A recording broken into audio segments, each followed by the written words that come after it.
Hola, ¿qué tal? ¿Cómo están? Muy buenos días, bienvenidas, bienvenidos, bienvenides a un módulo más de nuestro diplomado en partidos políticos y justicia intrapartidaria. Es un enorme placer estar con ustedes en un módulo más. Vamos a ver en esta ocasión mecanismos alternativos de solución de controversias. Es un tema muy importante, pero poco explorado todavía en el derecho electoral. Entonces, ¿qué vamos a ver? Permítanme empezar a compartir la presentación. Denme un momento, un momentito.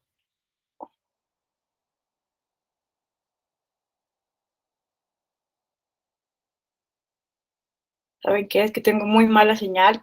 Me voy a cambiar de, de señal. Denme un minuto. Ahorita regreso, no me tardo.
Listo, listo. Muchas gracias por su paciencia.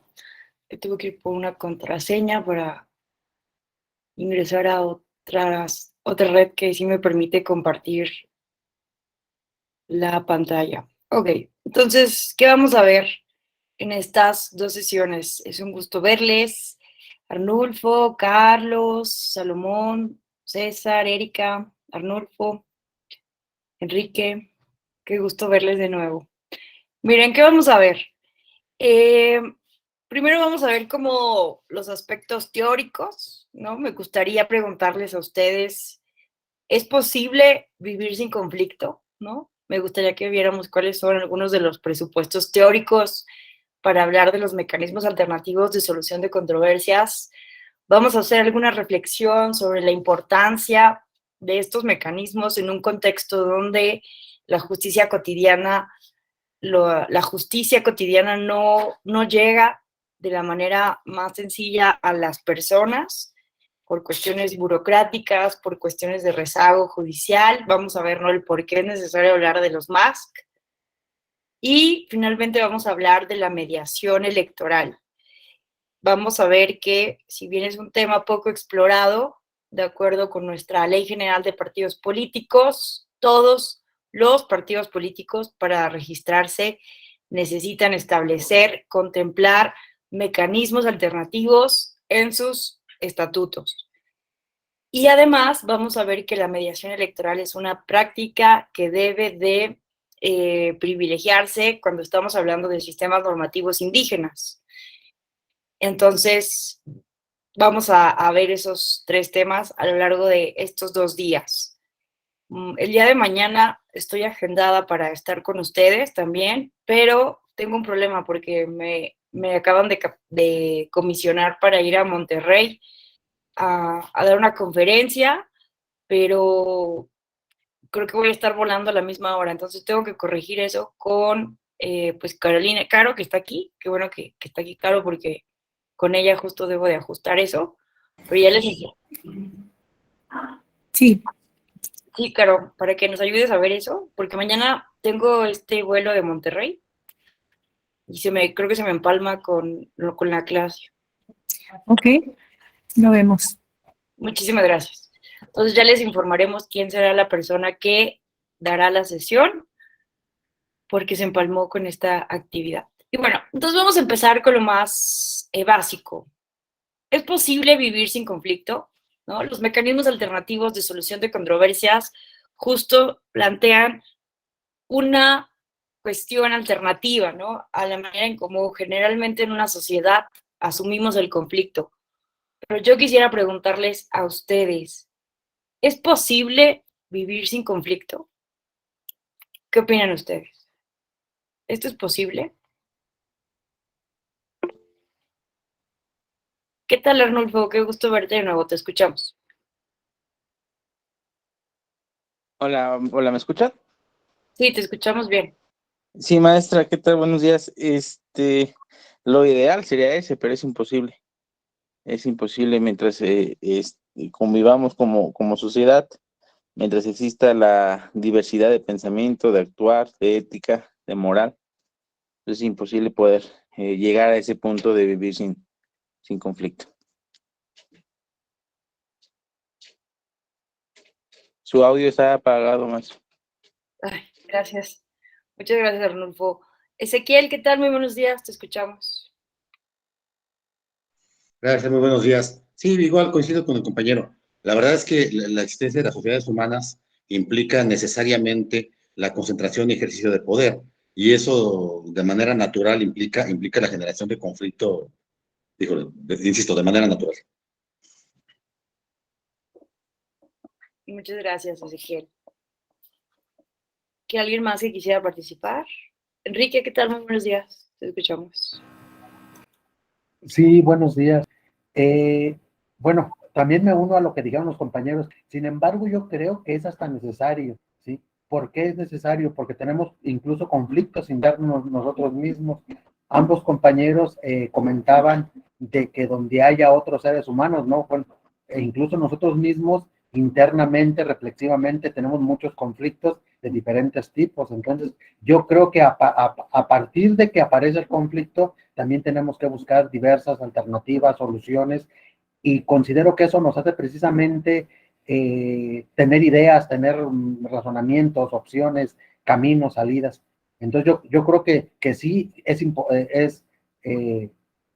no es posible pues que no exista conflicto, pero aparte considero que es necesario.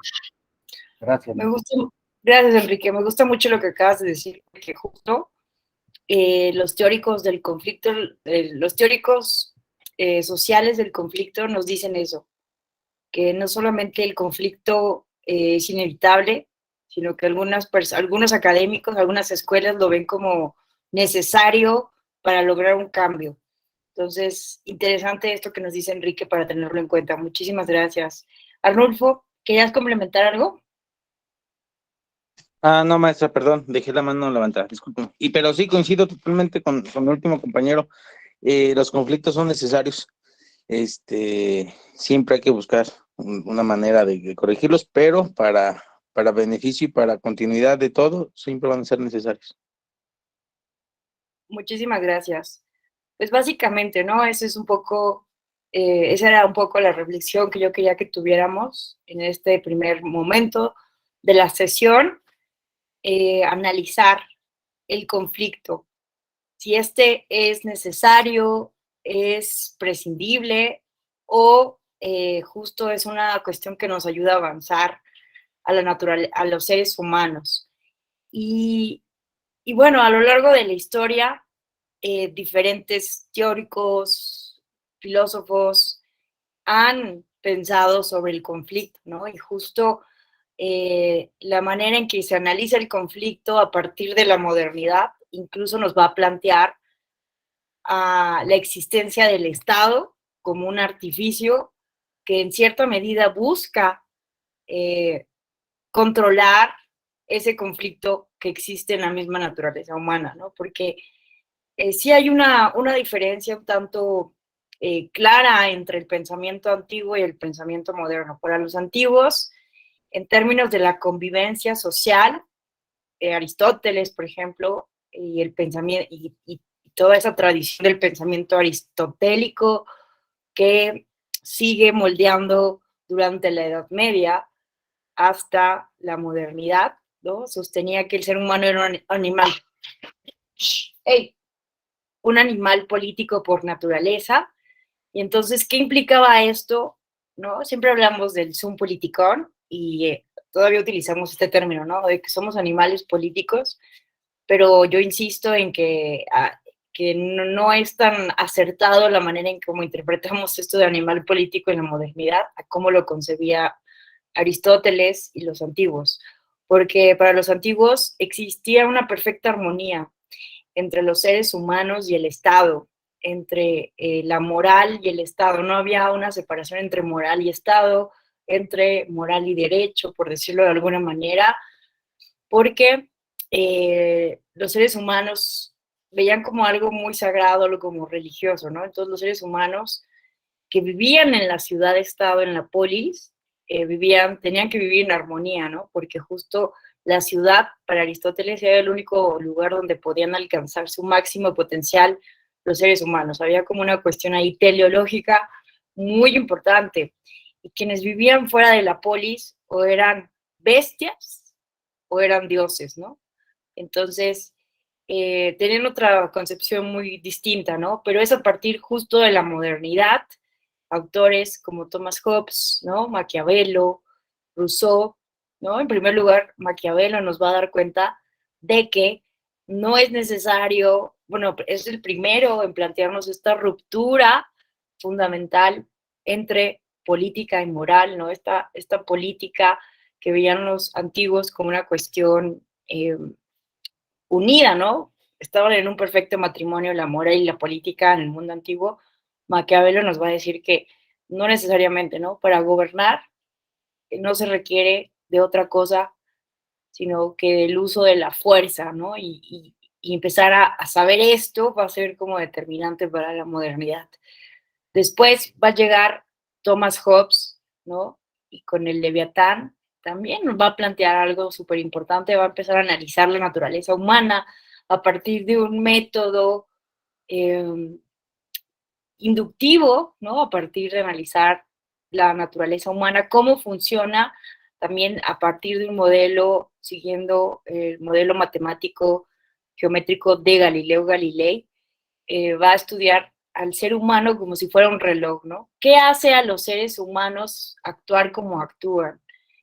Y entonces, ¿no? Si ustedes han leído El Leviatán de Thomas Hobbes, pues recordarán que empieza a hablar de las pasiones humanas, de las pasiones, de sus sentimientos, y empieza a analizar al ser humano como si fuera un reloj, ¿no? Imaginen un reloj que se mueve por sí solo, y entonces lo que quiere hacer Hobbes es analizar los mecanismos internos de ese reloj de la naturaleza humana que nos hacen movernos por nosotros mismos, ¿no? Entonces llega a encontrar que las diferentes pasiones son lo que mueven, ¿no? Al ser humano. Las pasiones son esto que nos hacen movernos a los seres humanos. Y entonces, pues llega a la conclusión, ¿no? En estas hipótesis que empieza a hacer los actores contractualistas de que en un estado hipotético de naturaleza sin estado reinaría el caos prácticamente, ¿no? El conflicto.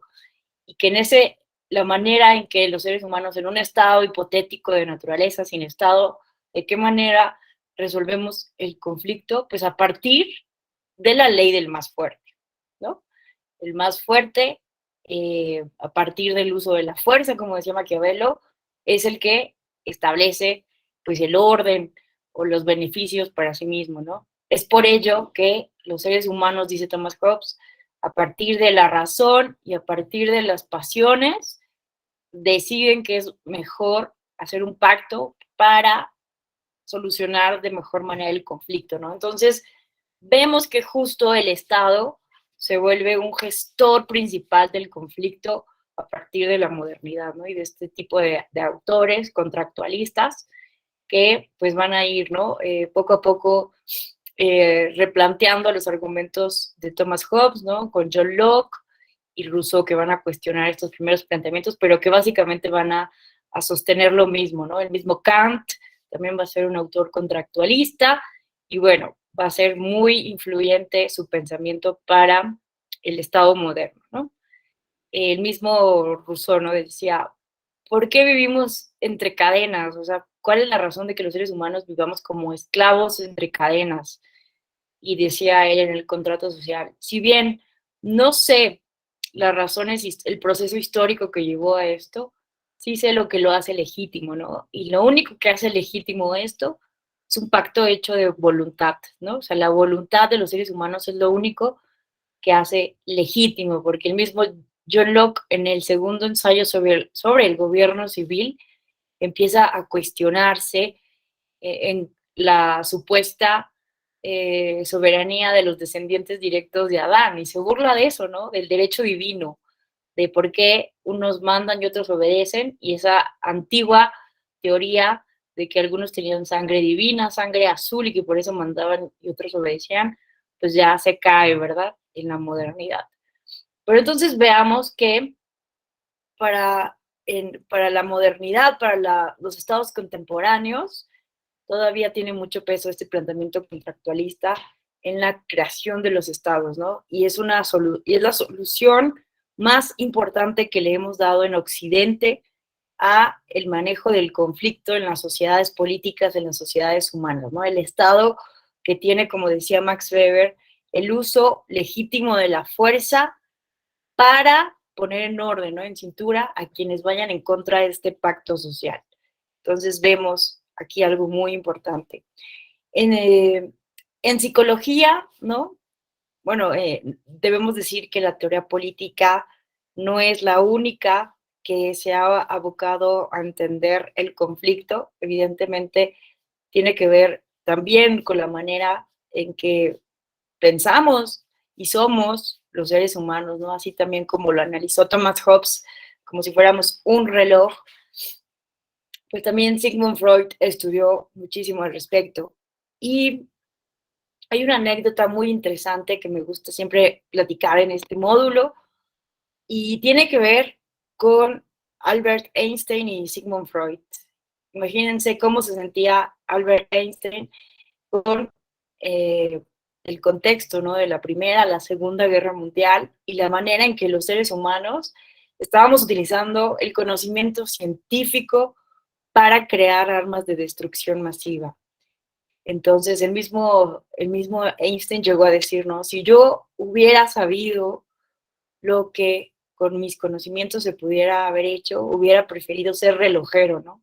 Si yo hubiera sabido lo que los seres humanos son capaces de hacer con el conocimiento científico, yo hubiera preferido ser relojero. Entonces, él estaba preocupadísimo, súper inquietado por la manera en que estábamos utilizando la ciencia en el siglo XX, ¿no? Ya recordaremos todas las masacres, violaciones a los derechos humanos, exterminios masivos que hubieron durante el siglo XX, a costa, ¿no? Por ciertas ideologías que predominaban, fascistas, el nazismo y todos los estados totalitarios, en fin. Entonces, lo que pasa aquí es que Albert Einstein escribe una carta a Sigmund Freud preguntándole, ¿hay alguna manera de que los seres humanos podamos vivir en paz, sin conflicto, que podamos evitar ir a la guerra? Tú que has estudiado a los seres humanos desde la psicología, que sabes cómo funciona el alma, la psique de los seres humanos, me interesa mucho saber tu respuesta. Y en una carta, que ustedes la pueden buscar, aparece en internet si la googlean, muy interesante, es muy, muy interesante la respuesta que da Sigmund Freud a Albert Einstein, y él escribe que desafortunadamente, ¿no? O más bien, él explica que en el ser humano existen dos fuerzas que son muy potentes, ¿no? en el ser humano, que es el eros y el tánatos, ¿no? Este instinto erótico hacia la vida, el eros de la creación, pero también tenemos en los seres humanos un instinto destructivo que tiende hacia la muerte, que es el tánatos, ¿no? Entonces, todos los seres humanos tenemos estas dos pulsiones, como sí los llama pulsiones, la pulsión destructiva y la pulsión creadora. Y no hay manera, ¿no?, de poder, porque sirven para algo, ¿no? Tanto la pulsión creadora como la pulsión destructora tienen su razón de ser. Pero vean algo súper interesantísimo que le dice y paradójico que le responde Sigmund Freud a Albert Einstein.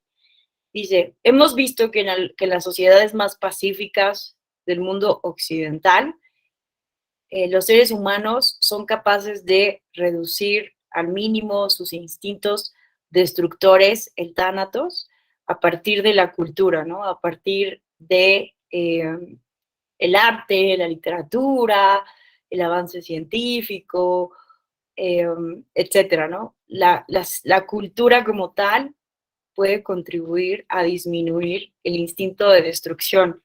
Pero ¿qué encuentra Sigmund Freud de manera paradójica? Que si bien se disminuye este instinto de destrucción, también se disminuye el instinto, la pulsión de la vida. Y entonces no es casualidad que los países más pacíficos sean también aquellos con los menores índices de natalidad. ¿No les parece eso muy, muy paradójico?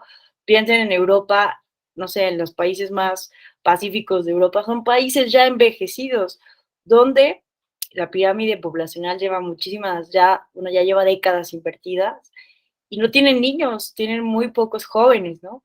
Porque justo Sigmund Freud decía que si bien lograron disminuir sus pulsiones destructivas a partir de la cultura, la civilización, las artes, también dejaron de tener ganas de tener más hijos, ¿no?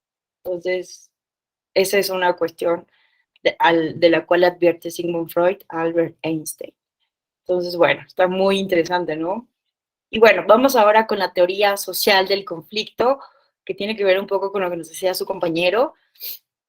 Hay quienes sostienen, ¿no?, que el conflicto es positivo, ¿no? Hay visiones pro conflicto dentro de la teoría sociológica.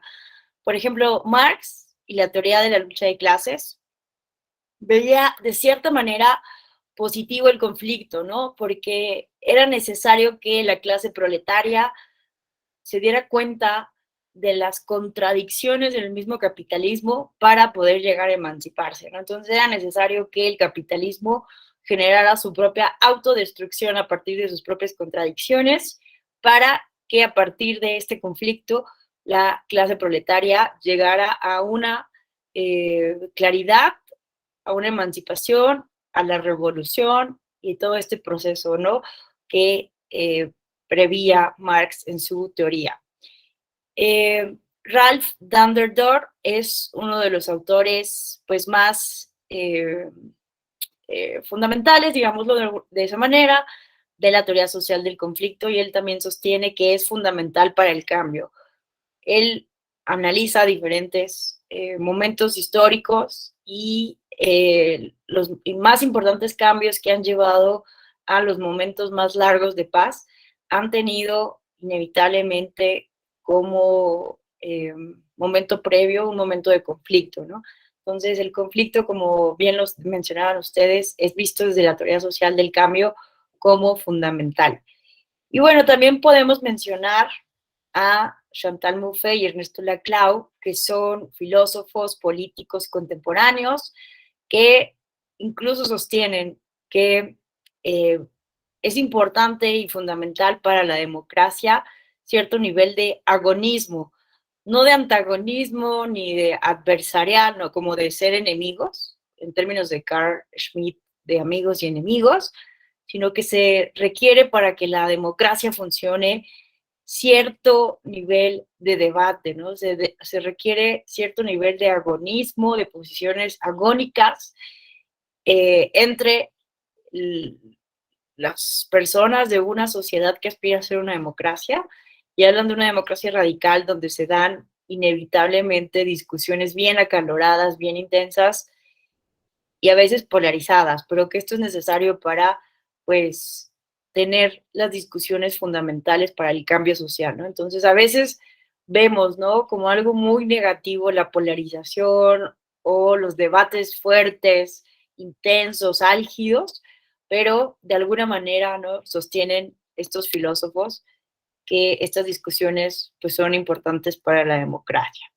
Pero lo cierto es que cuando hablamos de los mecanismos alternativos de solución de controversias, estamos más del lado de lo que se entiende por democracia deliberativa, ¿no?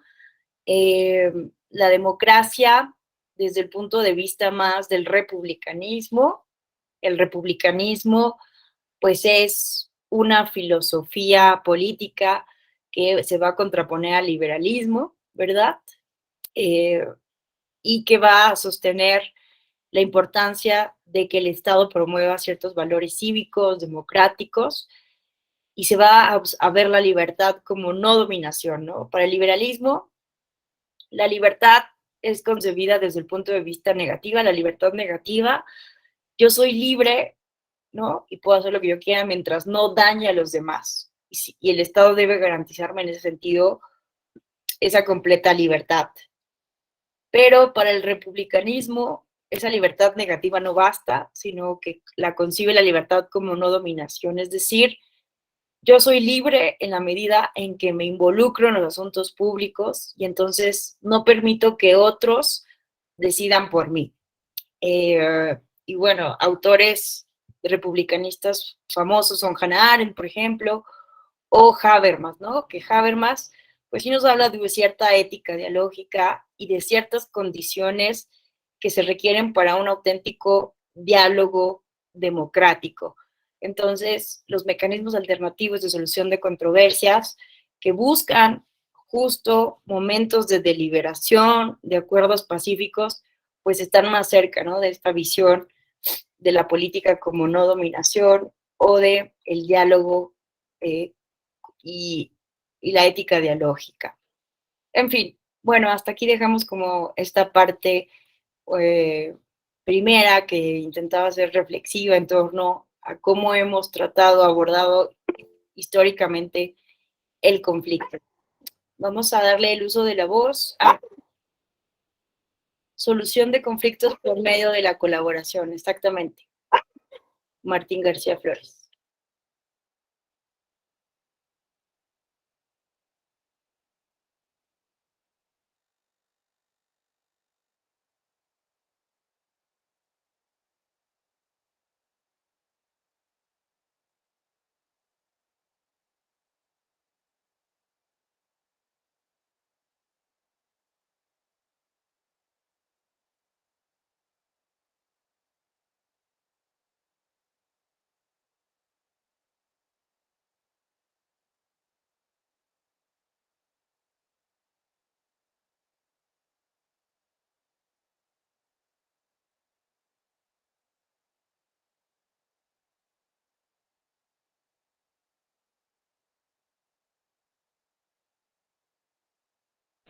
Maestra, creo que su audio está apagado.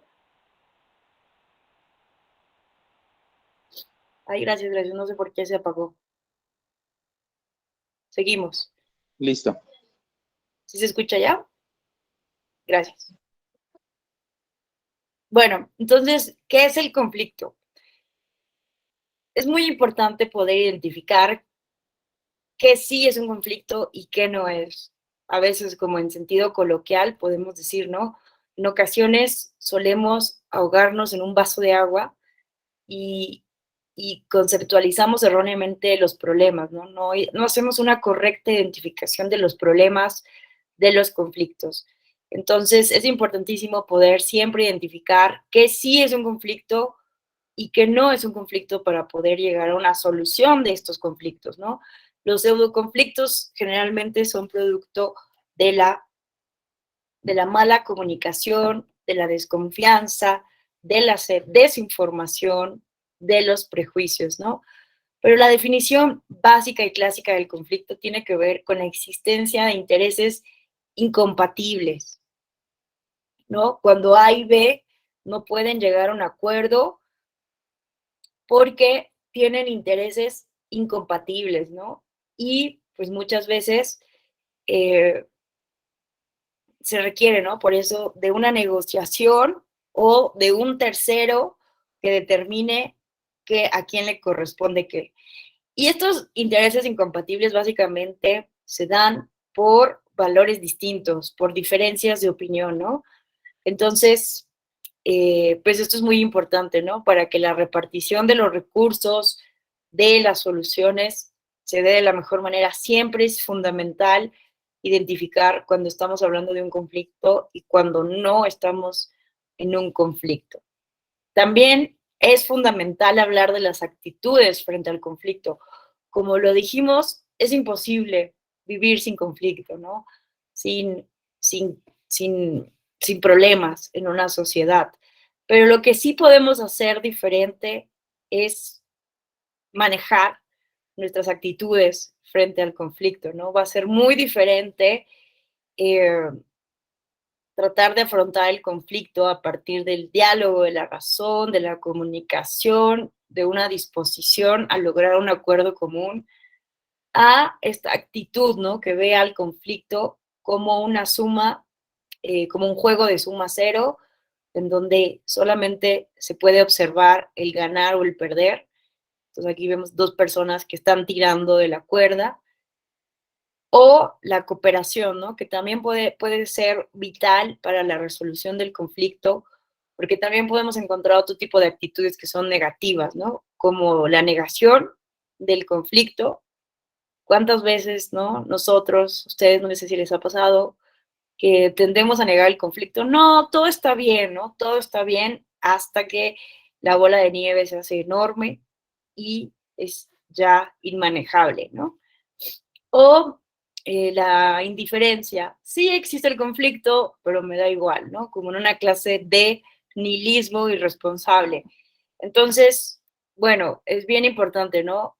Tener esto en cuenta, la identificación en un primer término de los conflictos y después determinar qué actitud vamos a tener frente al conflicto. Una actitud pasiva o una actitud pasiva de cooperación y propositiva para intentar resolver el conflicto.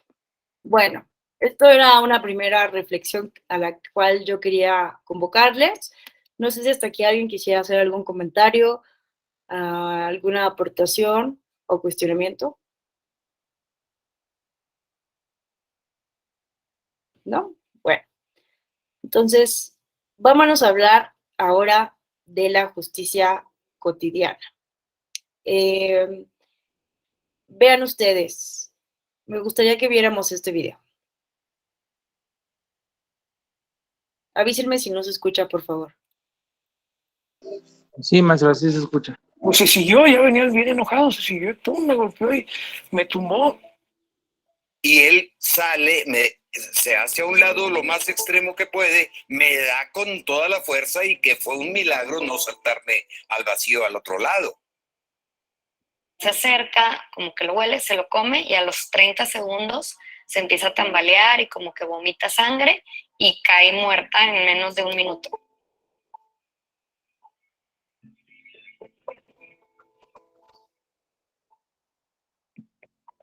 Se ve una sombra cuando avienta la carne y luego ya se ve que se va él bien tranquilo, así como si nada, se va acercando poco a poquito hasta que ahí le da cuenta que ahí la come, se come la carne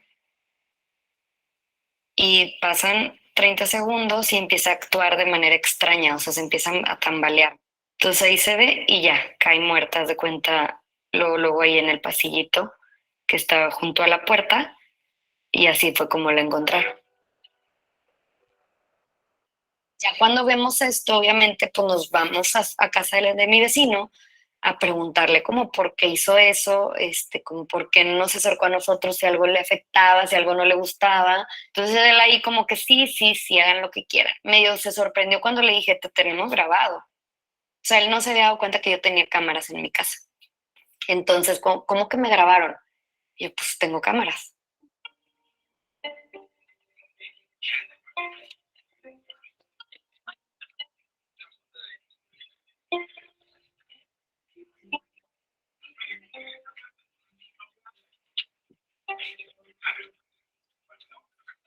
De repente veo que alguien se viene pegando y me da un golpe pequeño en la defensa. Digo, chingado, ¿qué pasa? Pero en eso él insiste en muévete, o sea, hostigándome. Y le levanto yo la mano y le digo, espérame, no puedo. O sea, no puedo agarrar velocidad así que digas tú a 100 kilómetros en una curva cerrada, en una vuelta, no.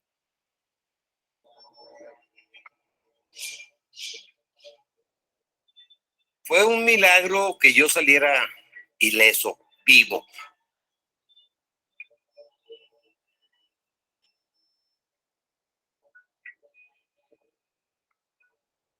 Pero muchos de esos conflictos muchas veces escalan a violencia y seguramente todos conocemos casos no relacionados con esto, ¿no? Que son pues conflictos de la convivencia, que derivan de la convivencia cotidiana, que no tienen realmente un canal donde los puedas solucionar, ¿no?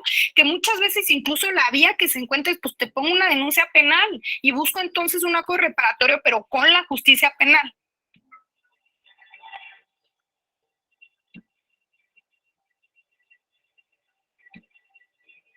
La justicia en general la veo decadente. Ya son 4 meses. Ya esto se hizo viral de una forma que a donde yo voy ya saben que yo soy el del bocho.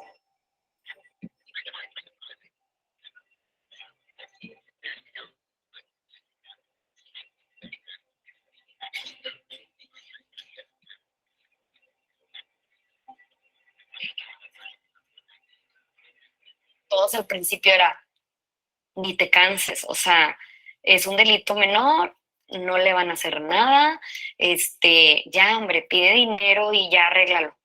Y yo así como que, a ver, como, ¿por qué no le van a hacer nada? Porque yo no quiero su dinero, yo lo que quiero es que lo castiguen por andarse metiendo a mi casa a lastimar a mi familia. Yo la verdad todavía sigo sin entender muy bien por qué es tan lento y tan burocrático y tan tardado algo que está todo en evidencia en video.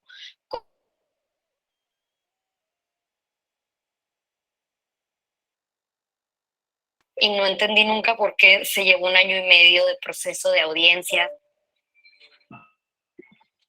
Básicamente en México, uno de los problemas de seguridad que hay muy graves es que nadie tiene la capacidad de resolver el problema. Todo está partido en pedacitos, ¿no? Entonces la policía puede prevenir cualquier cosa que eso signifique, pero en la práctica eso se traduce en hacer patrullaje. O sea, en concreto, ¿qué puede hacer la policía municipal? Patrullar. Primeramente llegó una señora de una camioneta y dio vuelta prohibida. Entonces yo amablemente me acerqué y le indiqué, ¿verdad?, que no puede hacer, que estaba haciendo que yo estaba cometiendo una infracción. Entonces yo, ¿verdad?, lo que hice fue tomarle unas gráficas de la infracción. Oh, sorpresa, que como a los 5 o 10 minutos se viene un carro y se estaciona obstruyéndome la lateral. ¿Sí? ¿Te puedes mover? No. Dame las fotos que le tomaste a mi esposa. ¿Me las vas a dar o qué? No puedo darte yo nada. Mira, este es mi café.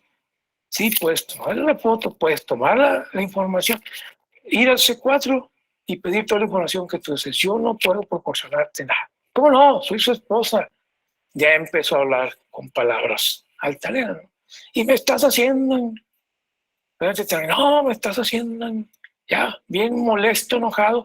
Entonces yo nomás lo que hice para atrás y fue donde me siguió y me dio un golpe. Y me tira.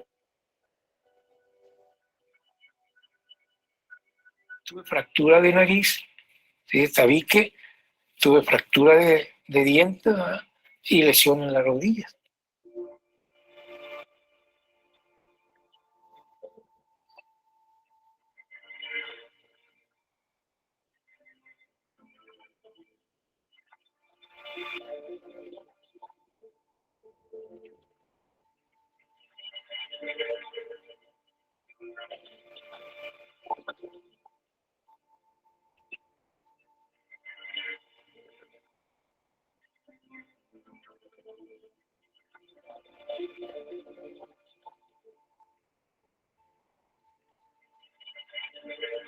Hay consecuencias, las pagarás. Entonces, antes de actuar, tómate 5 segundos. ¿Qué consecuencias puede haber? Y el deber ser es, pues, denúncialo. Si no estás de acuerdo con mi trato hacia ti, tan sencillo, denuncia. Porque si esto se queda así nada más en el aire, cualquiera va a ser, dale, no te pasa nada, queda impune, pues dale, mátalo o atácale el carro encima. Pero si se queda así, entonces cualquiera se le va a hacer una cosa muy sencilla. Dale, no te pasa nada. Yo no le deseo mal al Señor, ni tampoco quiero que le vaya mal en su vida, ni mucho menos. Yo lo único que quería es, ya tiene su castigo, ahora sí, ya la ley le puso su castigo, yo ya acabé.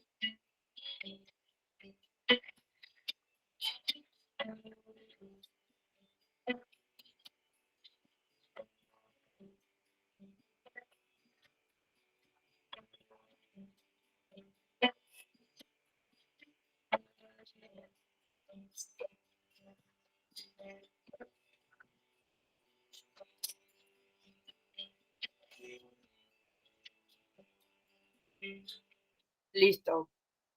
Como ven, pues esto es un reportaje de Animal Político, ¿no? De una investigación más larga, de un módulo que tienen sobre justicia cotidiana. Y pues es como muy, me gusta mucho este reportaje porque nos hace ver lo central, ¿no? Que queremos aquí exponer de la incapacidad que existe en nuestro sistema de justicia para resolver, para dar justicia cotidiana, ¿no? Para poder resolver estos micro conflictos que suceden en el día a día, en la vida cotidiana, y que pues forman parte de un círculo vicioso, porque ante pues la percepción, ¿no?, de impunidad que existe en nuestro país de los órganos de justicia, pues muchas veces es preferible hacer justicia por nuestras propias manos, y todo esto pues va generando círculos viciosos que generan más violencia, ¿verdad? Y pues al final del día la gente denuncia, presenta diferentes litigios, ¿verdad?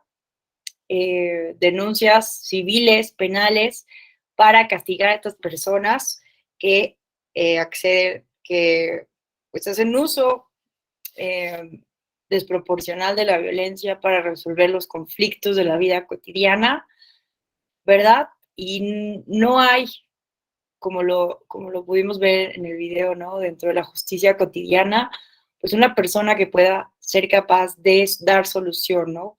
Está todo tan burocratizado, tan sobrecargado, los defensores públicos son mínimos, entonces tenemos un problema muy complejo, ¿no?, de resolver aquí. No sé si alguien quisiera hacer algún comentario sobre el video antes de pasar a algunas estadísticas. ¿No? ¿Todo bien? Bueno, entonces, ¿qué observamos, no? Que nuestro sistema de justicia está sobrecargada, ¿no?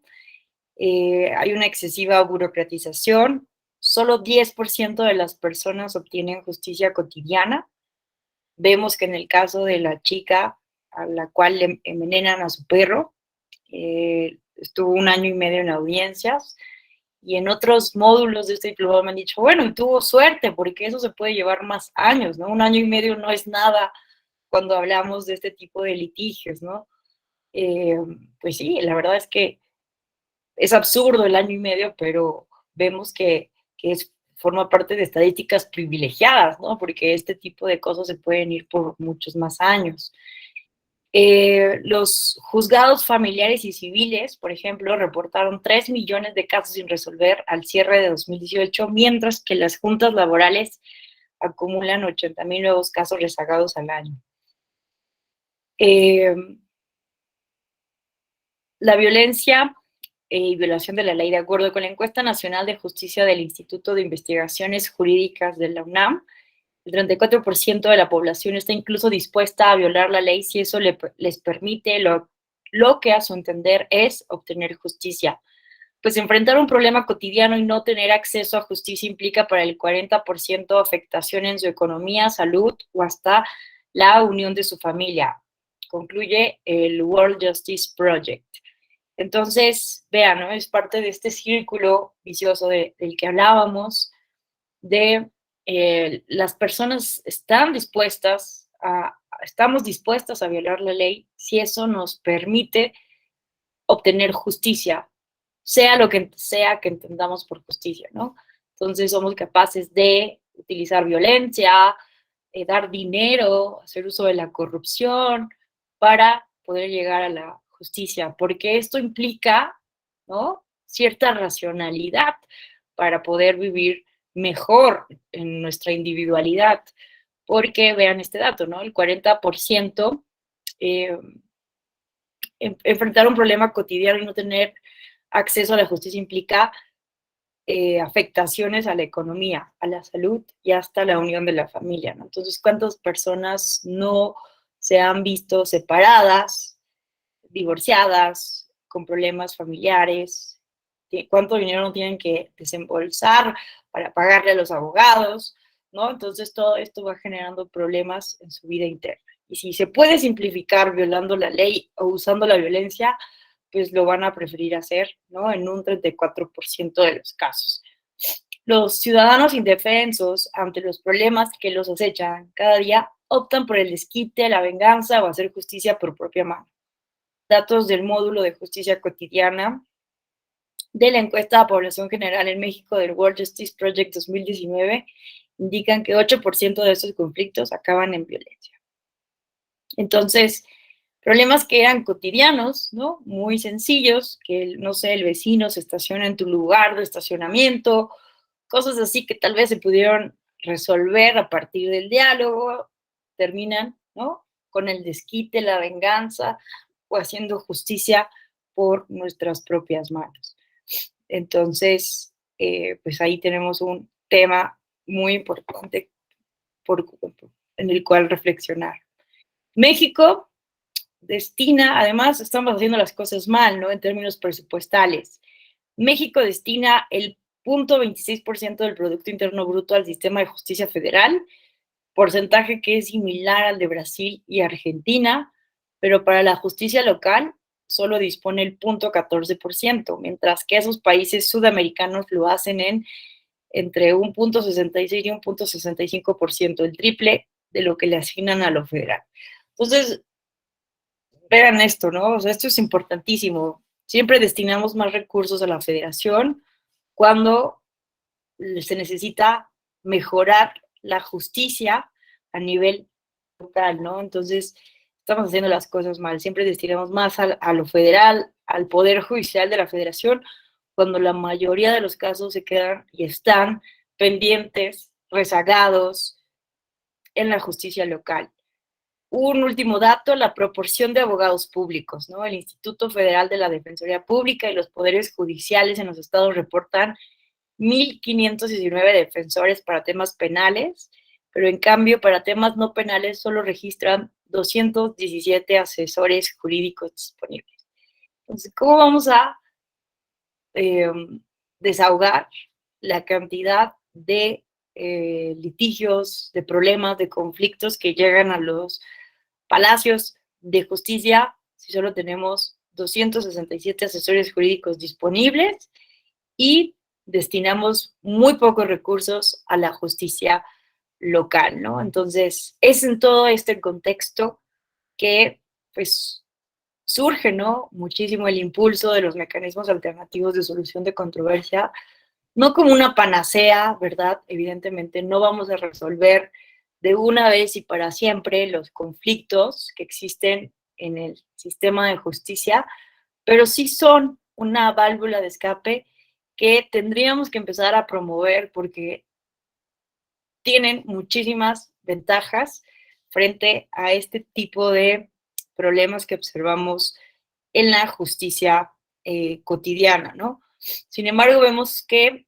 la encuesta del World Justice Project concluye que solo 20% recurre a una autoridad o a un tercero para mediar o intervenir en la búsqueda de resolver sus conflictos cotidianos, ¿no? Todavía tenemos porcentajes muy bajos de las personas que sí acuden a la mediación, a la justicia alternativa para resolver los problemas.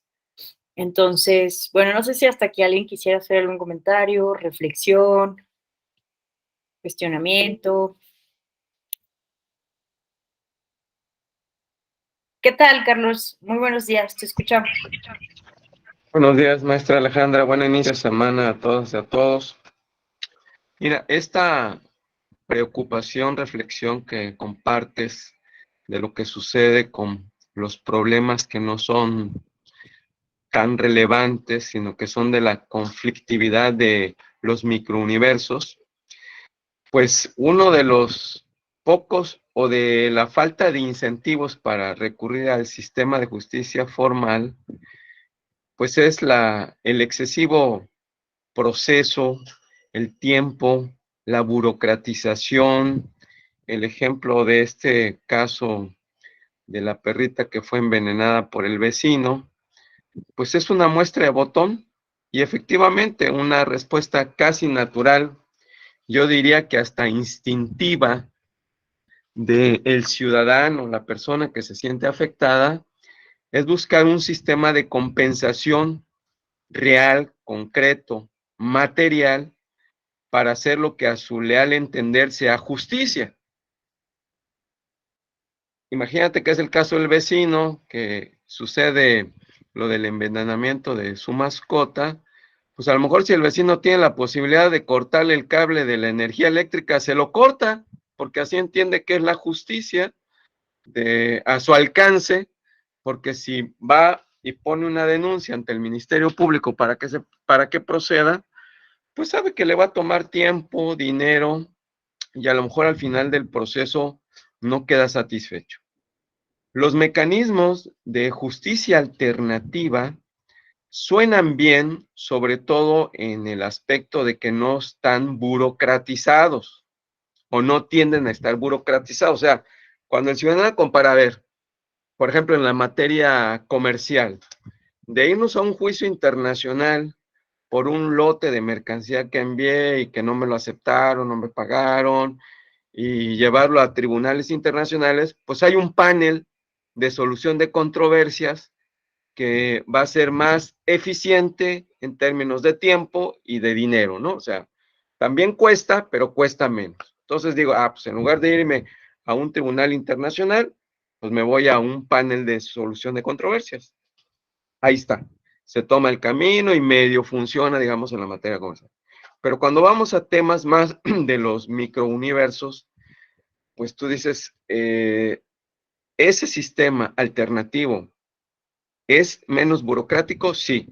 2, ese sistema alternativo es vinculante. Ojo, esta parte es fundamental. ¿Es vinculante o no es vinculante? Porque muchos mecanismos de solución de controversia que están fuera de la estructura jurisdiccional, muchos no son vinculantes, sino apelan a la buena voluntad de las partes que están en controversia y un árbitro neutral los conmina para que solucionen de manera pacífica sin llegar a instancia jurisdiccional. Pero no es vinculante.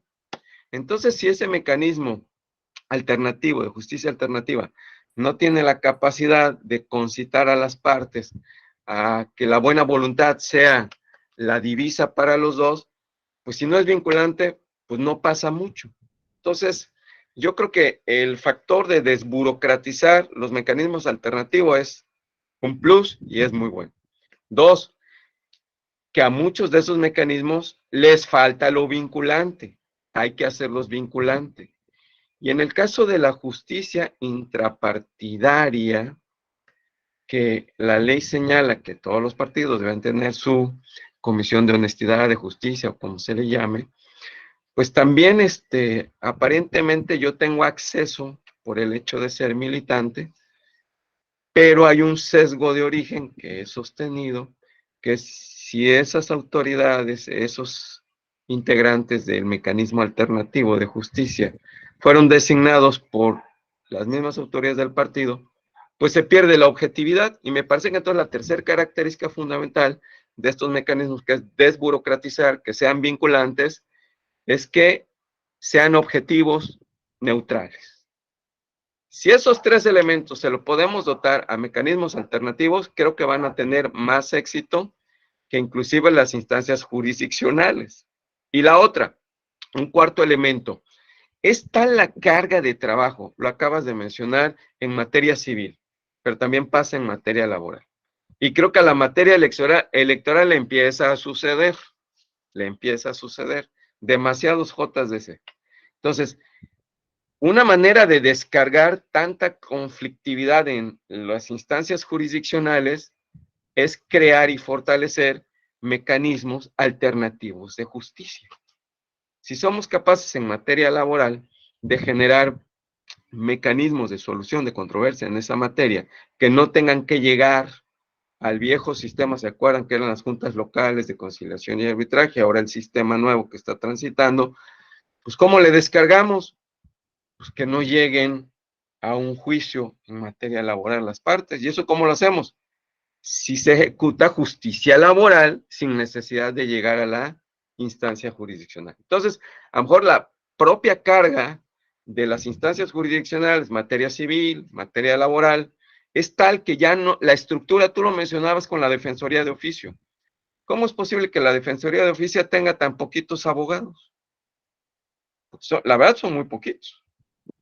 Y además, muchos de ellos, pues lo sabemos, son pasantías que sirven para que acrediten su servicio social. Entonces, la efectividad de la Defensoría de Oficio también es menor en cuanto a su experiencia, su expertise, su respaldo. Entonces, estamos dando poco y de baja calidad profesional, digo, con el respeto a la pasantía, que es una labor muy loable y muy importante, ¿no? Pero no tienen la experiencia para enfrentarse a los lobos. Entonces, generalmente, ¿qué pasa con esa Defensoría de Oficio? Son pocos, y los pocos que participan, pues les ganan los juicios. Entonces, sí creo que la justicia alternativa debemos fortalecerla, pero debemos de dotarla de estos elementos, porque si no los vamos a volver en otro tipo de tribunales y volvemos a caer en lo mismo. La burocratización es un cáncer, que la justicia no sea oportuna, pues la gente dice, pues ¿para qué solicito justicia si no es oportuno? Entonces, bueno, la verdad es que es un tema muy interesante, muy complejo, con varias aristas, pero creo que tenemos que avanzarle. Y yo no tengo duda que hay que desburocratizar la justicia formal, a este poder judicial que está sobrecargado en muchos asuntos, y dar una mayor concurrencia a las organizaciones de la sociedad civil, a los mismos colegios de abogados, barras de abogados, que tengan sus mecanismos alternativos de justicia, pero dotarles de vinculación. No convertirlos en jueces formales, no, pero que sí sean vinculantes, que tengan una carga para que las cosas sucedan. Si yo solicito justicia y no sucede, pues no tiene mucho caso. Es cuanto. Gracias, maestra. Gracias, Carlos. Me gusta tu comentario porque nos dio parte de lo que vamos a dar a continuación, de estas características positivas o ventajas que tendrían los mecanismos alternativos de solución de controversias, los MASC, frente a los litigios tradicionales, ¿no?, de los órganos de justicia. Bueno, hay diferentes formas, ¿no?, a través de los cuales se dan estos mecanismos, que puede ser la mediación, la negociación, el arbitraje. Básicamente, la idea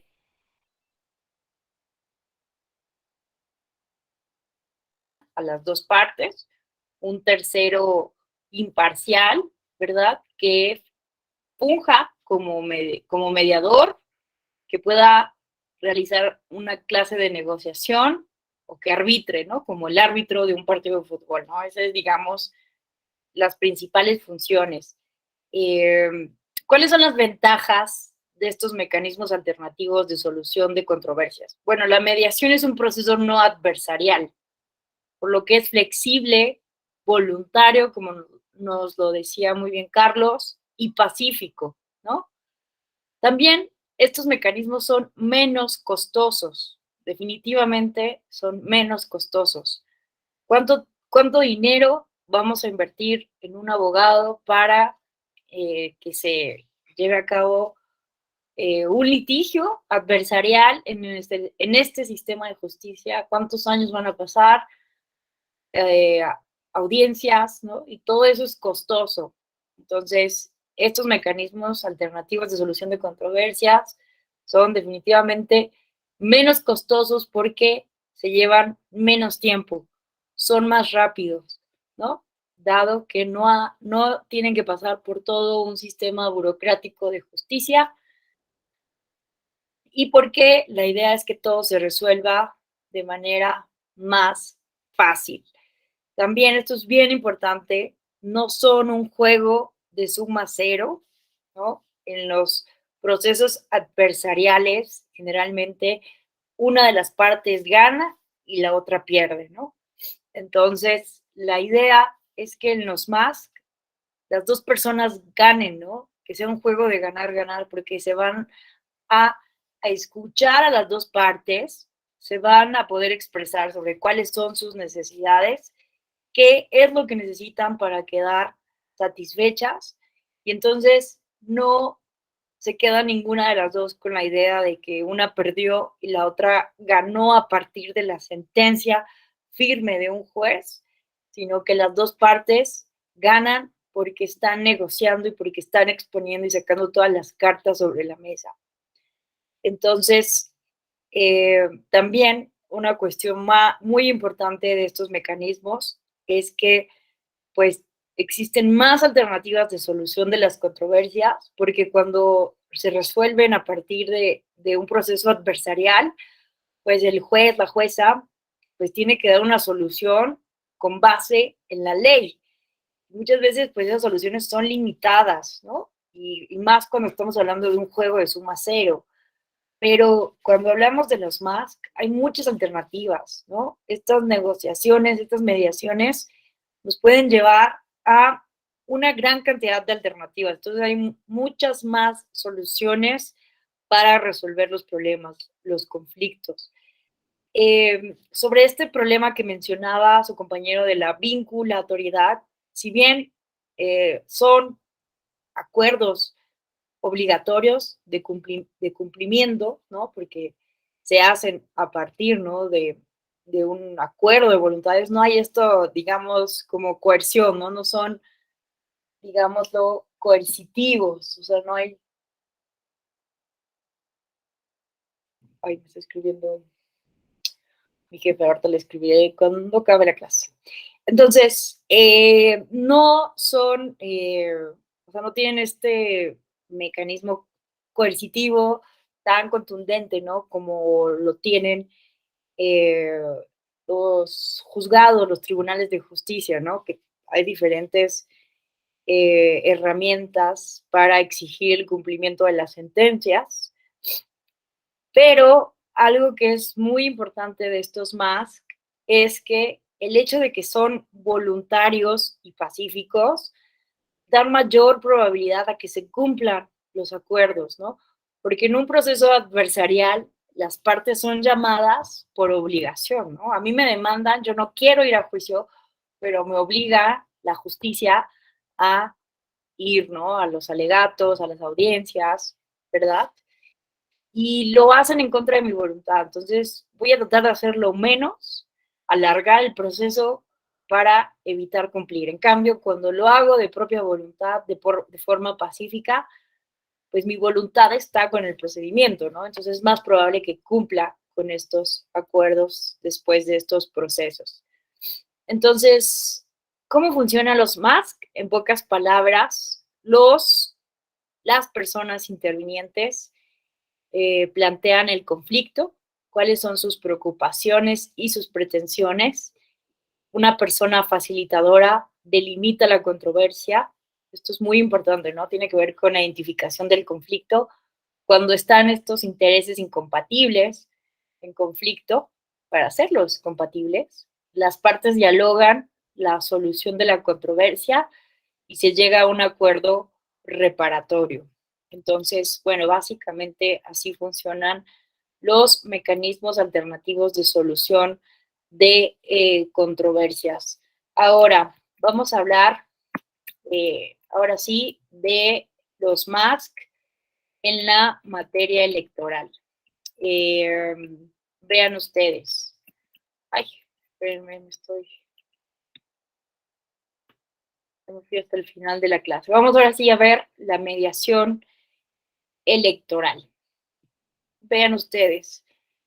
¿Qué es la mediación electoral? ¿Cómo la podemos aterrizar, definir? La mediación de los conflictos, bueno, esto es una propuesta de definición. Hay algunos países de América Latina que tienen más desarrollada la mediación electoral que nosotros, y este ejemplo es de las estrategias y herramientas de intervención de conflictos electorales del Jurado Nacional de Elecciones de Perú. La mediación en los conflictos se deberá concebir como una cooperación entre los organismos del sistema electoral, los partidos políticos y la sociedad civil, vean esto, para aminorar los riesgos que pueden presentarse durante un proceso electoral.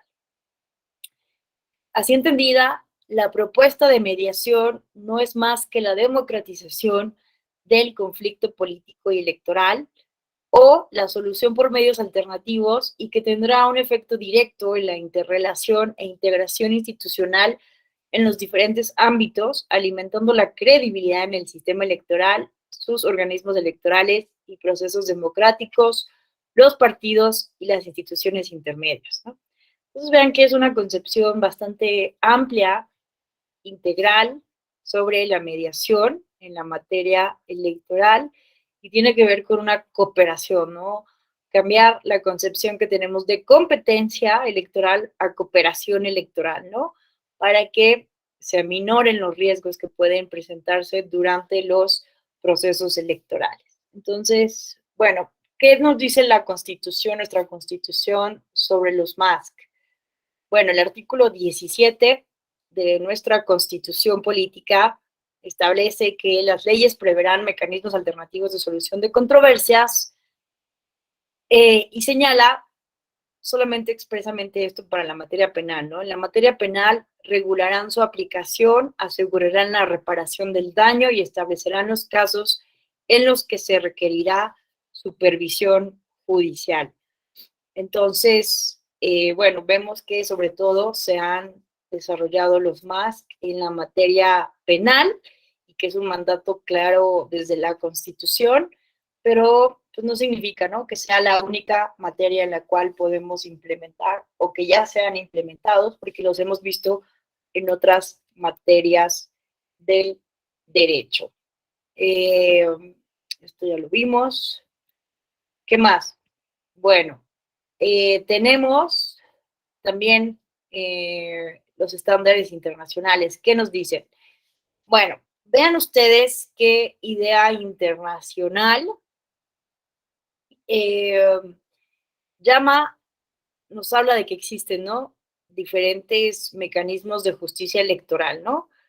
Y nos habla, también define a los mecanismos de resolución alternativa de conflicto y nos dice que pueden funcionar paralelamente a los mecanismos formales de mecanismos de justicia electoral o establecerse de manera ad hoc o en circunstancias excepcionales. Permiten que una o más partes en conflicto inicien un proceso para resolverlo de manera unilateral, bilateral o a través de una tercera persona o entidad.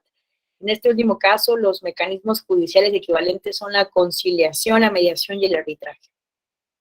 Y también nos habla, idea internacional, este manual de justicia electoral, del concepto de mediación, que es el proceso en el que las partes en un conflicto recurren a un tercero para que les asista para llegar a un acuerdo a través de un proceso privado, informal y no vinculante.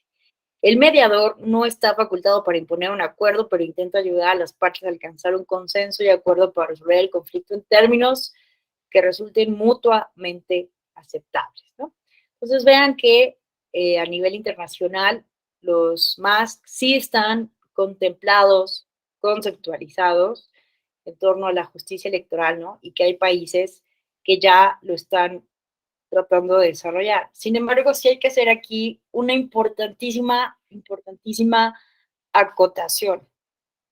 Los RACE, bueno, los mecanismos alternativos de solución de controversia pueden resultar ineficaces cuando el desequilibrio de poder entre las partes en disputa es extremo o cuando una de las partes no coopera en el proceso. Esto nos lo dice con toda claridad este manual de justicia electoral de idea internacional, y esto lo quiero aterrizar a algo muy concreto, ¿no? ¿En qué casos vemos un desequilibrio de poder muy extremo? Pues en casos, por ejemplo, de violencia política contra las mujeres en razón de género, ¿no?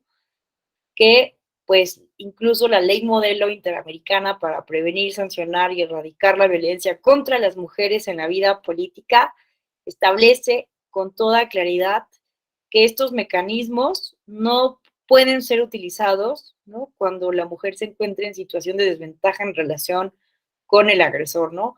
Lo dice con toda claridad. Vean, esta ley modelo prohíbe explícitamente el uso de la conciliación para la resolución de delitos de violencia, dejando así la puerta abierta al uso de métodos extrajudiciales cuando se cometan faltas que el SEBI entiende que podrán ser utilizados cuando la mujer no se encuentra en una situación de desventaja en relación al agresor, ¿no? Y en el artículo 35 de esta ley modelo interamericana se establece que queda prohibido el uso de la conciliación para la resolución de delitos de violencia contra las mujeres en la vida política. Entonces, vean que la ley hace alusión a la palabra delito, ¿no? A los delitos electorales. Hoy en día la BPG está tipificada como un delito electoral. Pero tendríamos, ¿no? En la materia electoral, aunque estemos hablando en el ámbito electoral administrativo, en términos de la justicia electoral, también hay que tener muchísimo cuidado, porque estamos hablando de una situación, ¿no? De demasiada asimetría entre las mujeres y los agresores, que muchas veces pues no van a estar, ¿no? No va a haber esta posibilidad de mediar o negociar para llegar a una solución de este conflicto, porque estamos hablando, ¿no? De una violencia que está obstaculizando los derechos políticos de las mujeres de manera grave. Entonces, bueno, esto es algo importantísimo a tener en cuenta, y me gustaría entonces, ¿no? Si ya vimos cuáles son las cuestiones donde los estándares internacionales nos hablan de no promover la justicia alternativa, entonces me gustaría que fuéramos reflexionando en qué casos sí podríamos, ¿no? En qué casos sí podríamos implementar estos mecanismos alternativos. Ahorita me dan su punto de vista. Por lo pronto, lo que sí desarrolla nuestra legislación y la jurisprudencia son dos casos, ¿no? Ya habíamos comentado, en los sistemas normativos indígenas y en los partidos políticos. Esto lo vamos a explicar muy brevemente. Vean que en el Tribunal Electoral del Poder Judicial de la Federación han existido tres etapas y concepciones diferentes para resolver los conflictos sobre sistemas normativos indígenas y las elecciones que tienen por esos sistemas. Entonces, imagínense, no es un tema sencillo, ¿no? A veces como que damos por sentado que ya tenemos una jurisprudencia en materia de elecciones por usos y costumbres, pero si lo reflexionamos a fondo no es algo sencillo, ¿no? Porque el artículo 2º constitucional garantiza la autonomía y el derecho de autogobierno de los pueblos y comunidades indígenas de México. Entonces, ¿qué pasa, no? Cuando ciudadanas, ciudadanos, personas indígenas o colectivos de personas indígenas llegan ante los órganos de la justicia electoral solicitando justicia electoral, ¿no? Entonces, esto fue, ¿no? Esta primera etapa fundacional de el Tribunal Electoral y los primeros casos que llegan. En 1999 llega el primer caso sobre justicia electoral indígena, el famoso caso Tlacolulita. Entonces, justo en ese primer caso se tuvo que resolver eso, ¿no? Si el tribunal tenía o no competencia, jurisdicción, facultad, ¿no? Para poder entrarle a estos temas. Entonces, en este primer caso se dice que sí, y además, pues se empiezan a establecer criterios para flexibilizar los criterios procesales, los requisitos procesales para tramitar el JDC, ¿no? Básicamente que es el principal medio de impugnación que empieza a presentarse, y se empiezan a flexibilizar las reglas, ¿no? Pero vean, ¿no? La complejidad de esto, porque ¿qué debemos de hacer cuando estamos hablando de la contraposición de derechos colectivos frente a los derechos individuales, ¿no? Derechos colectivos que tienen que ver con este derecho de autonomía, principio de autonomía y autogobierno de los pueblos y comunidades indígenas, de pues poder llevar, ¿no? Sus sistemas electorales propios conforme a sus sistemas normativos indígenas, y cuando llegan personas de esas comunidades en lo individual, algunas veces, para exigir que se les garanticen derechos de carácter individual, ¿no? Desde el punto de vista liberal, democrático. Entonces vamos a ver que en una segunda etapa, que va de 2006 a 2016, el Tribunal Electoral, sobre todo, potencia, viene una etapa potenciadora o de fuerte intervención por parte del Tribunal Electoral. Entonces vamos a ver que el tribunal va a intervenir de manera muy fuerte en la resolución de estos conflictos y sobre todo privilegiando, ¿no?, los derechos individuales frente a los derechos colectivos, es decir, señalando, ¿no?, que en aquellos casos donde no se dejaba participar a la mujer, pues forzando, ¿no?, a las comunidades indígenas a que involucraran a las mujeres, o en algunos casos las cabeceras municipales excluían de las asambleas comunitarias a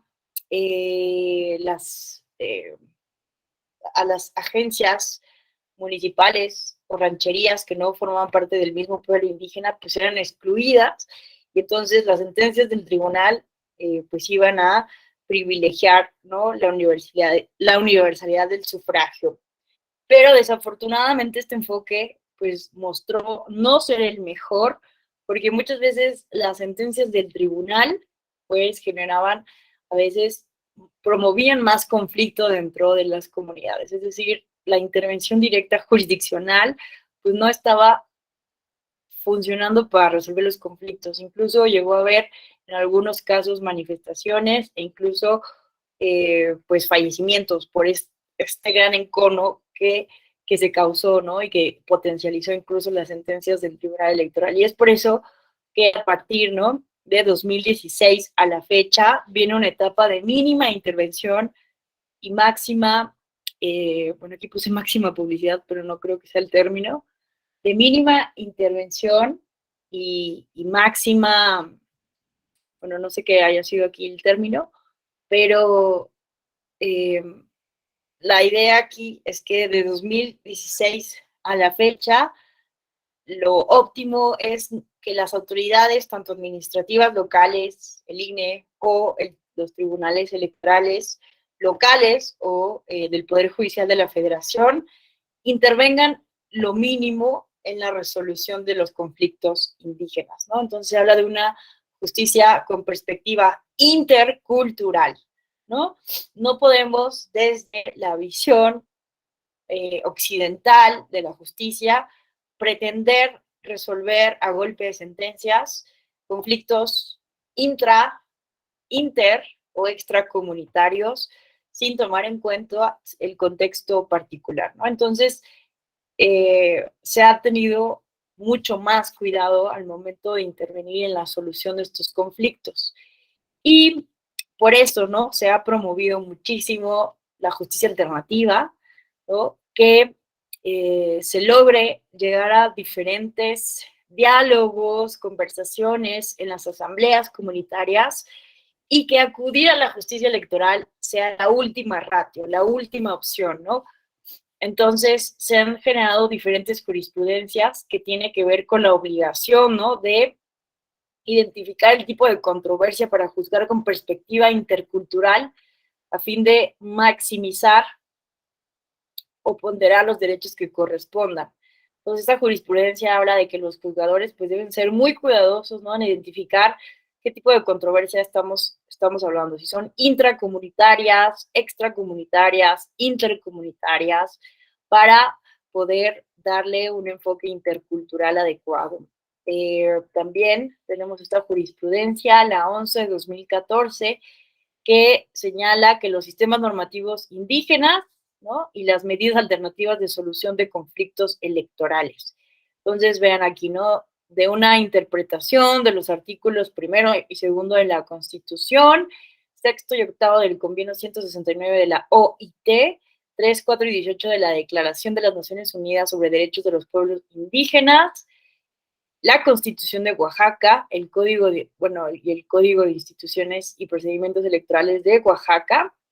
Se concluye con el fin de alcanzar acuerdos que solucionen de manera integral las diferencias respecto de las reglas y procedimientos aplicables para la elección de autoridades de pueblos indígenas cuando existan escenarios de conflicto que puedan tener un impacto social o cultural para los integrantes de la comunidad derivados de elecciones regidas por sistemas normativos indígenas, previamente a la emisión de una resolución por parte de autoridades administrativas o jurisdiccionales. Se deben privilegiar medidas específicas y alternativas de solución de conflictos al interior de las comunidades, de ser el caso, las previstas en la propia legislación estatal mediante los procedimientos e instituciones que se consideren adecuados y válidos comunitariamente. Lo anterior contribuye a garantizar el pleno respeto a su autonomía, así como el derecho que tienen a elegir a sus propias autoridades en el ejercicio de su libre determinación, al propiciar la participación de los miembros de la comunidad y de las autoridades en la solución de la controversia de una manera alternativa a la concepción tradicional de la jurisdicción, sin que estas formas alternativas puedan contravenir preceptos y principios constitucionales y convencionales. Entonces, esta jurisprudencia es fundamental en el tema que nos ocupa, como ustedes pueden ver, ¿no? Porque aquí lo que tenemos que garantizar es el derecho a la autonomía, ¿no? Pero que evidentemente tampoco podemos permitir que el principio de autonomía pues viole, ¿no? Derechos humanos de las mujeres o de minorías de los pueblos indígenas. Entonces, en afán de armonizar de mejor manera estos principios y derechos en tensión, derechos colectivos y derechos individuales en tensión, pues se debe promover que sea la propia comunidad la que a partir de el diálogo y la negociación solucionen estos conflictos que lleguen a generarse, ¿no? Evidentemente esto no quiere decir dejar en estado de indefensión a las personas que llegan a denunciar violaciones a los derechos humanos, a los derechos políticos, pero implica, ¿no?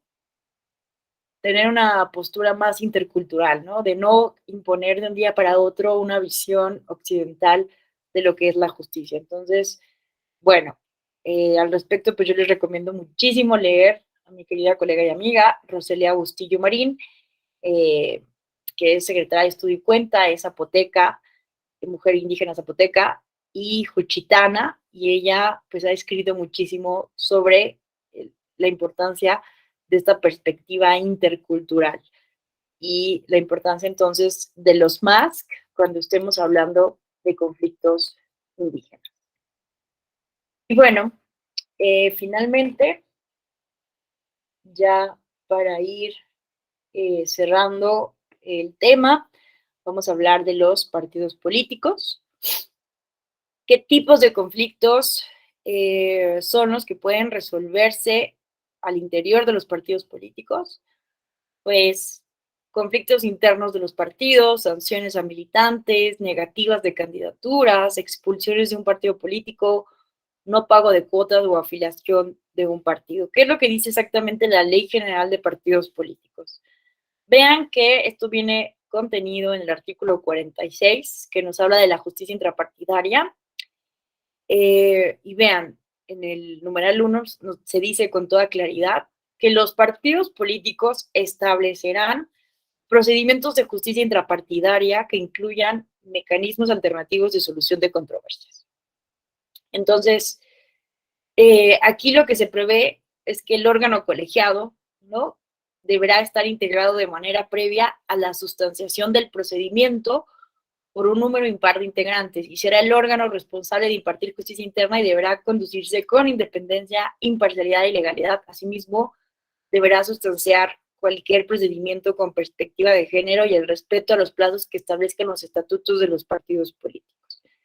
Entonces, vean, el numeral 3 establece que los estatutos de los partidos establecerán medios alternativos de solución de controversias sobre asuntos internos, para lo cual deberán prever los supuestos en los que serán precedentes la sujeción voluntaria, los plazos y las formalidades del procedimiento.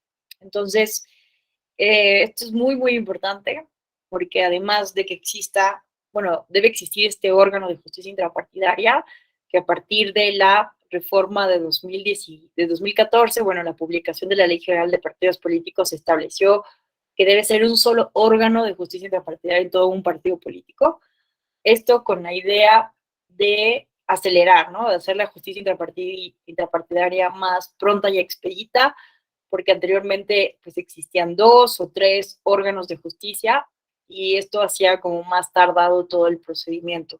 Entonces, uno de los propósitos de esto es que se acelere la justicia, aunque algunos militantes de partidos políticos me han comentado que esto genera cierta centralización de la justicia, ¿no?, que se resuelve pues en la sede nacional del partido político.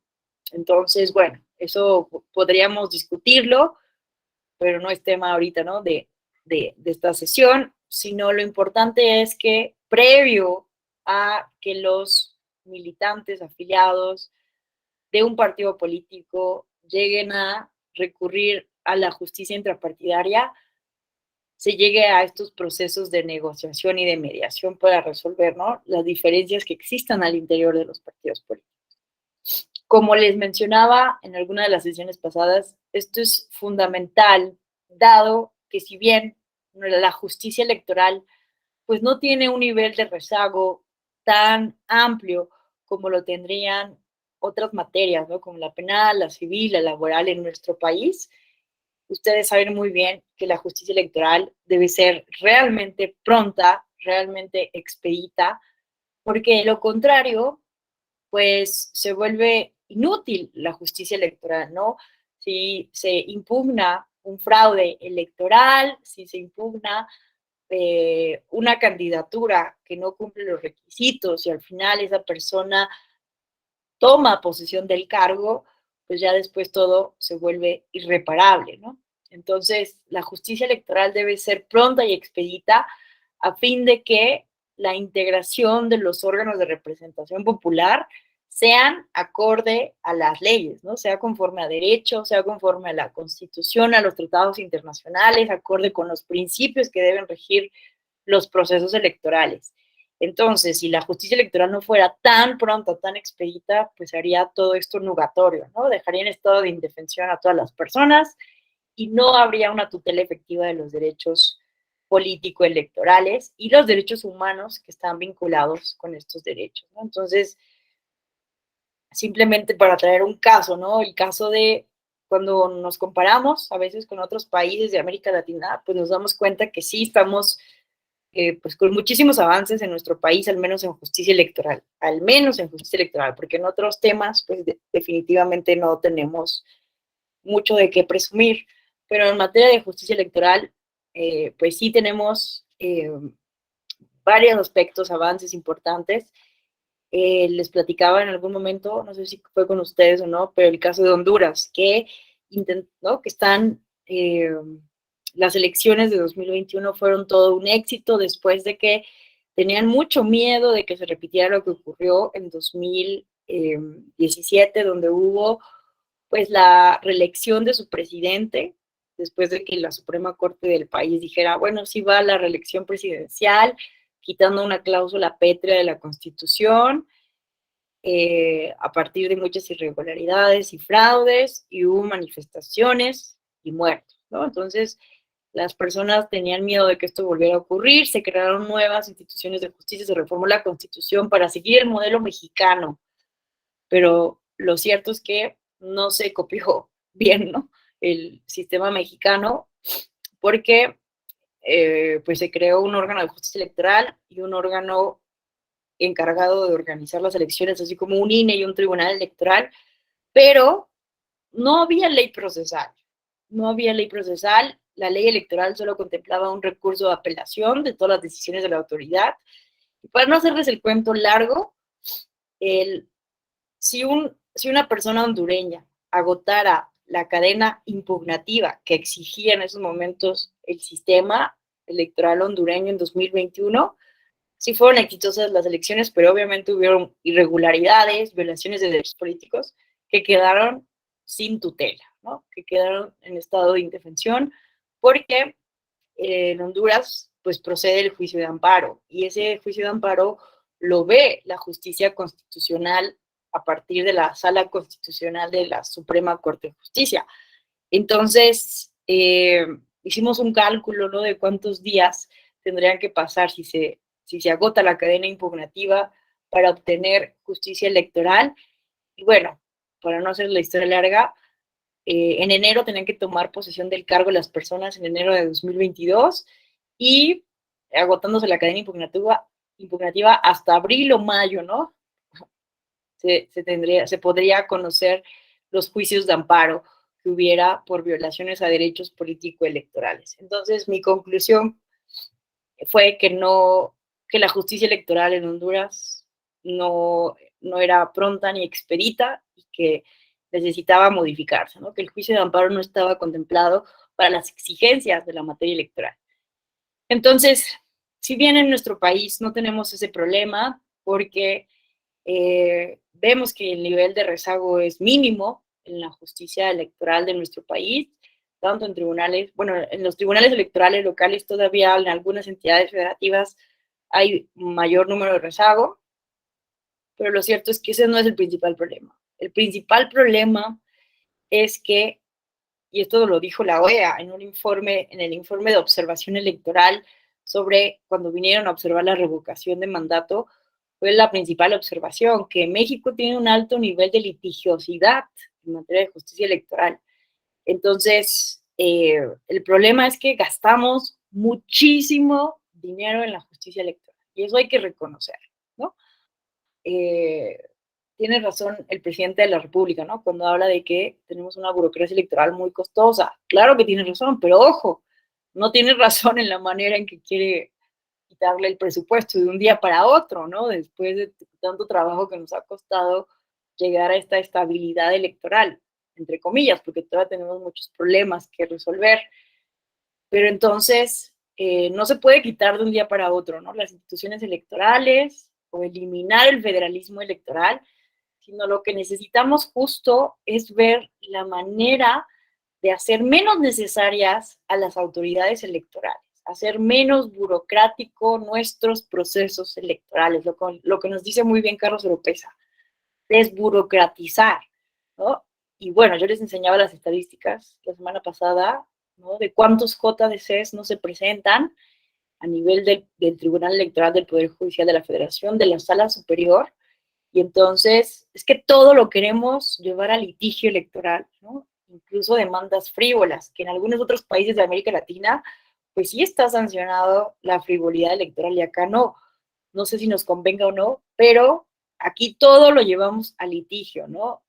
Cuando perdieron el registro, cuando estaban por perder el registro, los partidos políticos, bueno, Encuentro Solidario y redes sociales progresistas, etcétera, metieron una gran cantidad absurda de medios de impugnación para intentar salvar en los tribunales, para intentar ganar en los tribunales lo que no ganaron en las urnas, para intentar, como lo hizo el PT cuando estuvo a punto de perder el registro, de salvarse, ¿no? De perder el registro como partido político nacional. Entonces, evidentemente, pues no se consiguió estos partidos, pero vean, ¿no? Ese es el problema que tenemos autoridades electorales permanentemente, tribunales electorales permanentes en todo el país, porque tenemos un alto nivel de litigiosidad. No es el nivel de rezago aquí el problema, como en otras materias, pero sí tenemos una manera muy extraña de resolver los conflictos. Aunque eso sí, yo sí he defendido que si bien tenemos una alta litigiosidad, me parece que es preferible, ¿no? Que estemos resolviendo los conflictos electorales a partir de los tribunales y no a partir del uso de la violencia o el derramamiento de sangre. Pero sí necesitamos ir bajándole a este nivel de litigiosidad, ¿no? Para, pues, poder invertirle, esa es mi tesis, oigan, poder invertirle el dinero que gastamos en las instituciones electorales en otra cosa. Pero no puede ser de la noche a la mañana, ¿no? Ahí sí no compartiré la propuesta del presidente de la República o de Morena de un día para otro quitar el presupuesto público, ¿no? Porque no funcionan así las transiciones. Entonces, bueno, por eso es tan importante hablar de los mecanismos alternativos de solución de controversias. Evidentemente faltan muchos años para que esto, falta mucho trabajo para que entendamos la importancia de desahogar a los tribunales electorales, a las autoridades electorales, ¿no? El sueño sería que las autoridades electorales dejaran de ser tan protagonistas y que las elecciones fueran solo un momento y que pudiéramos irnos a resolver los problemas más profundos de nuestro país, ¿no? La desigualdad económica, la injusticia social, otros problemas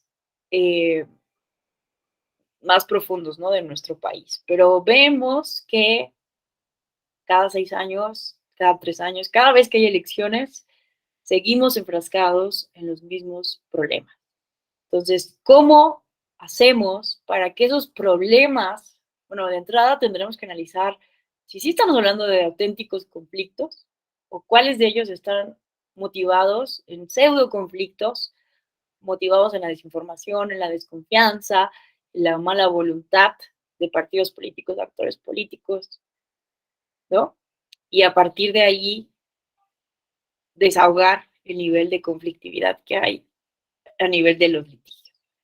Bueno, entonces, pues bueno, esto ya está en nuestra Ley General de Partidos Políticos, sin embargo, es un tema poco conocido. Pocas personas sabemos que esto está como una obligación y que todos los estatutos lo tienen ya en sus respectivos estatutos, ¿no? Entonces, si revisamos los estatutos de Morena, vean que está contemplado en el Estatuto Orgánico de Morena, prevé en su capítulo 6, denominado de la Comisión Nacional de Honestidad y Justicia, que en Morena funcionará un sistema de justicia partidaria pronta, expedita y con una sola instancia.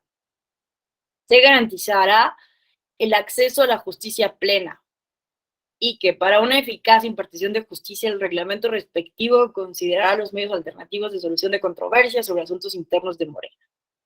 En el artículo 49 establece que la Comisión Nacional de Honestidad y Justicia tendrá dentro de sus atribuciones y responsabilidades el establecer mecanismos para la solución de controversias mediante la conciliación y el arbitraje entre las partes.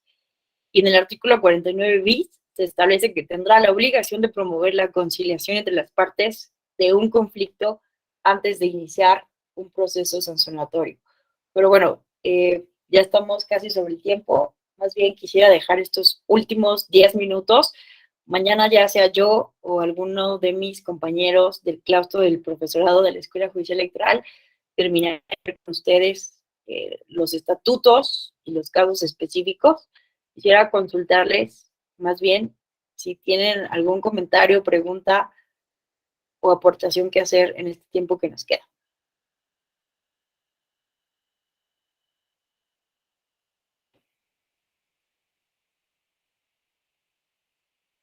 ¿No?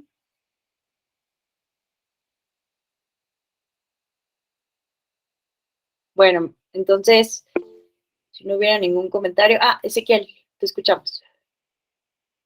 Sí, más que comentario, la verdad es que no tengo yo presente ningún ejemplo, no sé si pudieras o platicarnos algún ejemplo de un caso específico donde al interior de un partido haya habido algún proceso de conciliación, no sé si entre candidatos o entre un candidato con un comité municipal.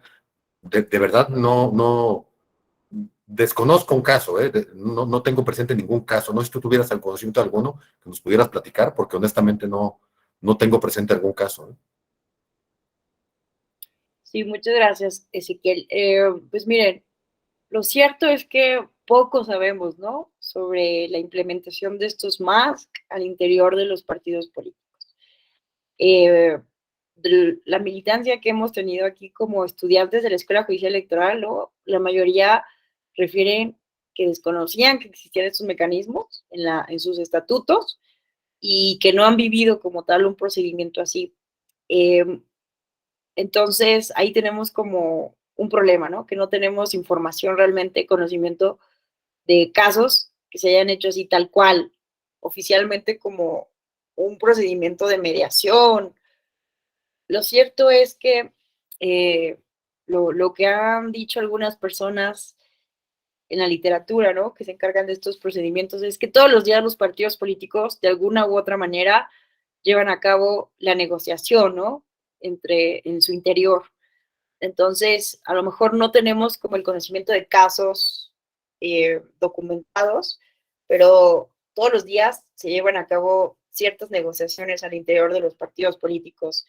Yo conozco, por ejemplo, un caso de una persona que aspiraba a una candidatura dentro de un partido político conservador. No lo quiero contar a detalle todo, pero ella era una persona con una discapacidad y además integrante de la diversidad, de la comunidad LGBTI, más. Y ella aspiraba a una candidatura, pero se le dieron esta candidatura a una persona que no formaba parte de la comunidad LGBTI, ¿no? Estas acciones afirmativas. Y básicamente ella estaba promoviendo un juicio ciudadano, bueno, primero controvirtiendo esto en la instancia partidista y pues a través de un proceso de negociación, de diálogo, le dijeron no impugnes y espérate al siguiente proceso electoral y vemos, ¿no? Qué candidatura te damos, ¿no? Es decir, se dio un proceso ahí como de negociación. Mucho podríamos decir, bueno, aquí depende, es que es bien importante tener esto en cuenta, ¿no? Que aquí podría tomarse como un proceso de chantaje o de manipulación para que la persona no impugnara, pero también puede ser visto como un proceso de negociación entre las partes. Entonces, bueno, yo creo que ese es un ejemplo que tendría que darles, pero tenemos a varias también testimonios de autoridades electorales en el país, consejeras, consejeros, magistrados, que nos han platicado algunos casos que sí se han dado en los OPLES, por ejemplo, ¿no? Que partidos políticos generalmente impugnan, ¿no? Los acuerdos tomados por las autoridades electorales. Había un caso muy específico en donde no se le había depositado las prerrogativas a un partido político. El partido político estaba por impugnar, ¿no? Entonces los consejeros entraron como en un proceso de negociación con el partido político para que no impugnaran y no hicieran esto más tardado y que pues habían tenido como un problema de financiamiento con el presupuesto. No recuerdo exactamente qué pasó, pero llegaron a una negociación con el partido para que no impugnaran, para que no complicaran más las cosas y que eso se iba a resolver la siguiente semana, ¿no? Cosas de este tipo, como la posibilidad, ¿no? De que ciertas cosas que tradicionalmente y en automático los partidos políticos tienen un derecho, ¿no? Un derecho a impugnar cada acto y cada etapa del proceso electoral. Puede haber, ¿no? A partir del diálogo con los consejeros, con las consejeras electorales en los OPLES, para evitar, ¿no? Llevar a un litigio electoral, algo que tiene solución práctica de manera más fácil. Y bueno, no sé si con estos ejemplos más o menos, bueno, vamos a escuchar aquí a Erika Periáñez, que... Sí, gracias. Muy buenos días a todas y todos.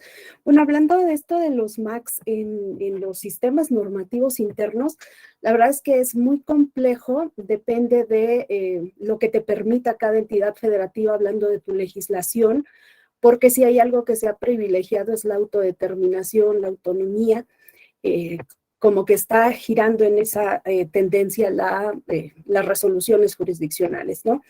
Y ahora, pues también no se puede tomar ninguna decisión si antes no se consulta a las comunidades indígenas, ¿no? Entonces, esta consulta previa, libre, informada, de buena fe, culturalmente adecuada. Entonces, sí es muy, muy complejo.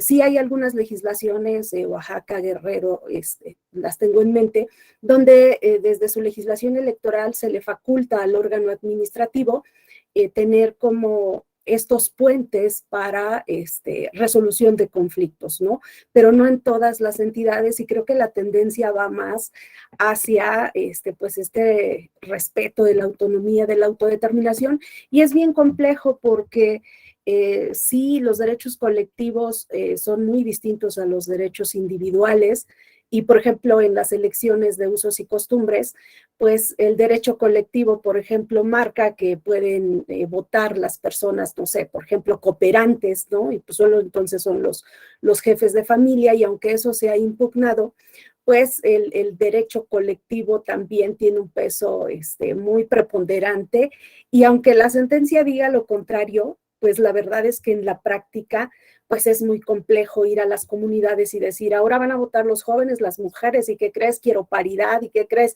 La misma asamblea que muchas veces es violentadora hacia las mujeres, pues ¿qué crees? Te voy a poner estas reglas. No lo permiten, y entonces, más que los MACs es el tema de que ellos a través de sus sistemas normativos internos pues puedan dirimir el conflicto, y si no lo permiten ahí a la autoridad electoral administrativa, pues darnos así como que un acercamiento en calidad de observación, pero sí con mucho recelo de las comunidades. Entonces, veo también como muy complejo los MACs, así como un sistema alternativo de solución de controversias en nuestro derecho positivo, sí lo veo muy, muy complejo. No obstante, en algunos estados, pues sí hay esta facultad de intervención. Muchas gracias. Gracias a ti, Erika, porque tienes toda la razón, ¿no? Es algo muy, muy complejo. Desde la teoría, evidentemente, suena muy fácil, muy bonito, muy ideal, que implementemos más en los partidos políticos o en comunidades indígenas. Y lo cierto es esto, ¿no? Que muchas veces las comunidades no permiten la entrada de las autoridades electorales, o las permiten con mucho recelo.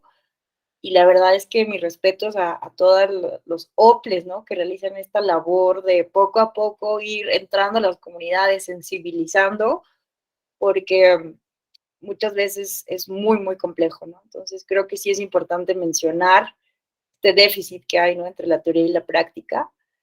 Y bueno, creo que sí hay que entender eso, ¿no? Que no es sencillo, que esto pues nos va a llevar muchos años, que por eso lo más óptimo ha sido, para tutelar derechos, acudir a la jurisdicción electoral directamente, pero sí tenemos, ¿no? Que ir poco a poco viendo la manera de modificar estos patrones, ¿no? De conflictividad. Pero sí, yo creo que tiene toda la razón Erika, y que lo hemos visto, ¿no? Estas problemáticas en muchas, muchas comunidades del país.